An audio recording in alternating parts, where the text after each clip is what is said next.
তো গাইস আজকে তোমাদের জন্য বানাবো এরকম একটা সুন্দর আর্ট পেন্টিং ভিডিও করার জন্য যা যা প্রয়োজন তা নিয়ে নিলাম আমি এইখানে। আজকে কিন্তু আমি এই কালারগুলো ব্যবহার করে আর্টটা সম্পূর্ণ করব। তারপর আমি পেন্টিংটা আঁকতে শুরু করলাম। প্রথমেই আমি খাতার দুই পাশে লাল কালার রংটা ভালো করে এঁকে নেব। তারপর রেড কালারের সাথে অরেঞ্জ কালারটা অ্যাড করব যাতে এটা আরো আকর্ষণীয় হয়। এখানে কিন্তু আমি সন্ধ্যার দৃশ্য আর্ট করছি। তো বন্ধুরা, এরকম মজার মজার ভিডিও পেতে তোমরা তাড়াতাড়ি আমার ইউটিউব চ্যানেলটা সাবস্ক্রাইব করে দাও এবং যারা ফেসবুক থেকে দেখছো তারা আমার ফেসবুক পেজটা শেয়ার করো এবং অন্যকে দেখার সুযোগ করে দাও। ধন্যবাদ। তারপর আমি এখানে অ্যাড করে নেব ইয়েলো কালার। তো বন্ধুরা দেখো, এখানে কিন্তু আমার ইয়েলো কালারটা অ্যাড করা শেষ প্রায়।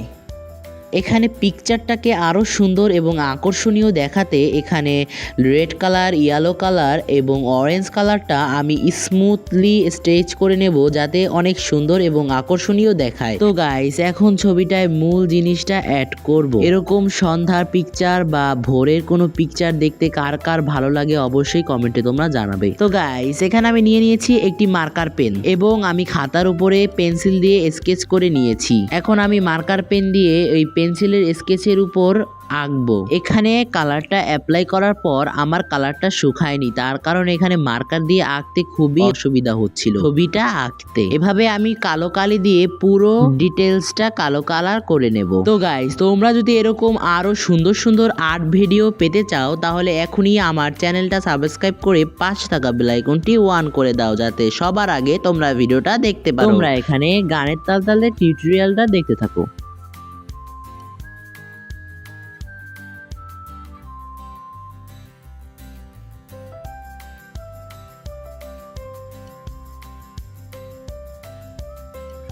তো গাইজ, এখানে কিন্তু মার্কার দিয়ে আঁকতে সমস্যা হচ্ছিল বলে আমি পরে তুলি চেঞ্জ করে কালো কালি দিয়ে আবার আঁকা শুরু করলাম।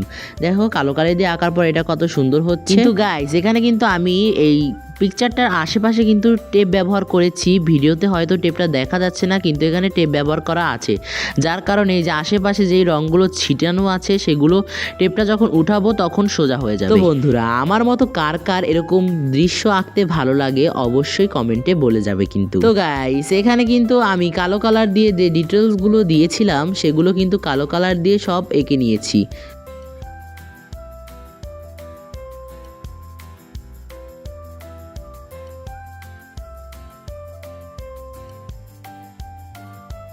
এখন টাওয়ারে অ্যাড করব লাইট। দেখো, লাইট দুটো কিন্তু আমি এঁকে নিয়েছি আর এখানে লাইট দুটো দেওয়ার পর এত সুন্দর লাগছিল যা আমি বলে বোঝাতে পারবো না। ভিডিওতে কতটুকু দেখাচ্ছে তা বলতে পারবো না, কিন্তু এটা আসলেই জোস, চমৎকার ছিল।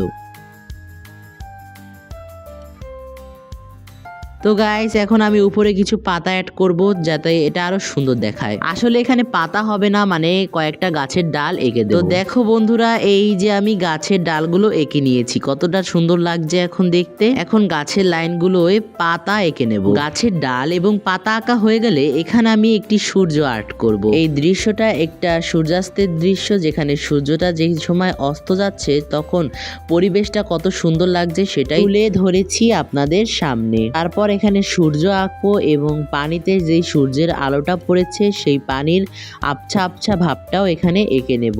তো গাইজ, এই যে আমার পেন্টিং এর ফাইনাল লুক কেমন হয়েছে তোমরা অবশ্যই কমেন্টে জানাবা। আর বন্ধুরা, তোমরা কিন্তু আমাকে কমেন্ট করো না বলেই আমি কিন্তু ভিডিও বানাতে চাই না, ভিডিও ভালো হয় না। তোমরা কমেন্ট করবা বেশি বেশি করে এবং আমাকে ইন্সপায়ার দেবা ভিডিও বানানোর জন্য। তোমাদের জন্য ময়ে ময়ে গেল।